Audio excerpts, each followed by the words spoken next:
ಇಡೀ ಪ್ರಪಂಚದಲ್ಲಿ ಹಿಂದೂ ಧರ್ಮಕ್ಕೆ ಸಿಕ್ಕಷ್ಟು ಪ್ರಾತಿನಿಧ್ಯ ಮತ್ಯಾವ ಧರ್ಮಕ್ಕೂ ದೊರೆಯಲಿಲ್ಲ.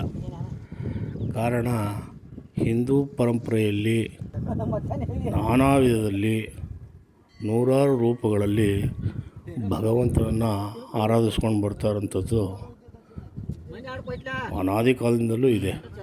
ಅದೇ ರೀತಿ ಇದೀಗ ಈ ಬ್ರಿಟಿಷ್ನವರು ಯಾವಾಗ ನಮ್ಮ ದೇಶವನ್ನು ಆಕ್ರಮಿಸ್ಕೊಂಡ್ರು, ಆಗ ಮನೆ ಮನೆ ಮಾತಾಗಿದ್ದ ಗಣೇಶ ಚತುರ್ಥಿ ವಲ್ಲಭಭಾಯಿ ಪಟೇಲ್ ಅಂದರೆ ಭಾರತದ ಉಕ್ಕಿನ ಮನುಷ್ಯ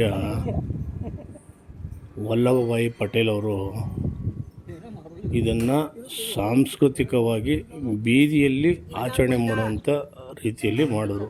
ಯಾಕೆಂದರೆ ಎಲ್ಲರೂ ಒಂದು ಕಡೆ ಸೇರಿ ಚರ್ಚೆ, ಸಭೆ, ಸಮಾರಂಭ ಎಲ್ಲ ಮಾಡೋದ್ರ ಮುಖಾಂತರ ಬ್ರಿಟಿಷ್ನವ್ರ ವಿರುದ್ಧ ಹೋರಾಡೋದಕ್ಕೆ ಒಂದು ಯೋಜನೆ ರೂಪಿಸಬೇಕು ಅಂಥೇಳಿ ಈ ಒಂದು ಕಾರ್ಯಕ್ರಮ ಹಮ್ಮಿಕೊಂಡ್ರು. ಇದರಿಂದ ಪ್ರಾರಂಭವಾದಂಥ ಗಣೇಶ ಚತುರ್ಥಿ ಇವತ್ತು ದೊಡ್ಡ ಮಟ್ಟದಲ್ಲಿ ಬೆಳೆದಿದೆ. ದುರ್ದೈವ ಅಂದರೆ ಕೆರೆಗಳಲ್ಲಿ ತಗೊಂಡೋಗಿ ಅವ್ರು ಹಾಕೋದಕ್ಕಾಗ್ತಾಯಿಲ್ಲ.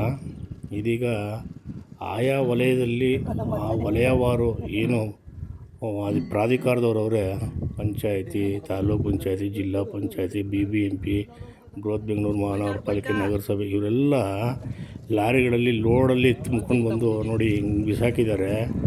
ನಮ್ಮ ಧರ್ಮದ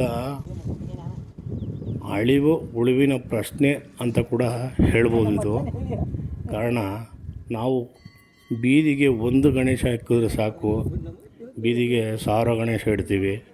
ನೋಡಿ ಈ ಗಣೇಶನ ಪರಿಸ್ಥಿತಿ ಇವತ್ತು ಏನಾಗಿದೆ ಅಂಥೇಳಿ. ಜೈ ಹಿಂದ್, ಜೈ ಕರ್ನಾಟಕ.